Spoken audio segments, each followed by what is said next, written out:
की एक नई होड़ शुरू हो सकती है। Team news nation.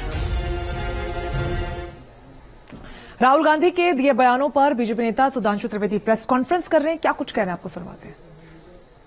ने कहा कि भारत मदर ऑफ डेमोक्रेसी है, तो कभी ये भी बोला होता। कभी आप राहुल गांधी जी की किसी स्पीच में देखिए जिन्होंने उन्होंने कहा कि India is the mother of democracy. इसलिए हम ये कहना चाहेंगे कि जो कुछ राहुल गांधी जी ने किया है वो ना अनजाने में किया है, बहुत सोच समझ के किया है।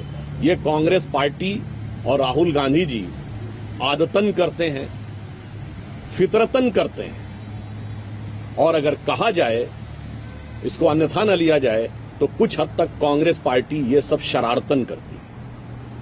परंतु मैं यह कहना चाहता हूं कि भारत की जनता बहुत प्रबुद्ध है।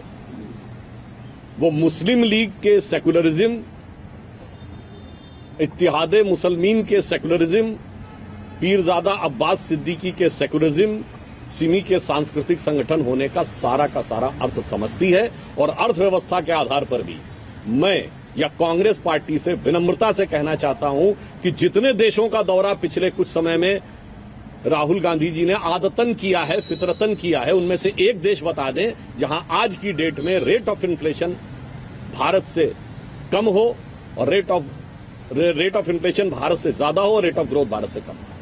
राहुल गांधी एक सवाल कहा है कि चाइना ने भारत का 1500 किलोमीटर से वो कर लिया, ऑक्युपाई कर लिया, ये फैक्ट है।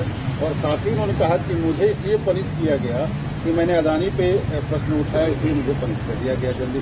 और ये हाईएस्ट पनिशमेंट है डिफॉर्मेशन में। देखिए, जब न्यायालय से पवन खेड़ा जी को राहत मिल जाती है तो जयराम रमेश जी क्या ट्वीट करते हैं कि यह सत्य की विजय है। राहुल गांधी जी को राहत नहीं मिलती है तो लोकतंत्र खतरे में है। अभी सर्वोच्च न्यायालय के 2 निर्णय आए पिछले हफ्ते, जिसमें कांग्रेस पार्टी का यह दावा था कि वो उनके पक्ष में रहे, तो न्यायालय ठीक है। राहुल गांधी जी पे सजा हो जाए तो न्यायालय खराब है। अगर आप चुनाव जीत जाते हैं तो लोकतंत्र खतरे में नहीं है। आप कर्नाटक जीत गए तो चुनाव आयोग भी सही है, ईवीएम भी सही है। आप उत्तर प्रदेश और गुजरात बैडली हार गए। तो राहुल के बयानों पर अब देश में जबरदस्त तरीके से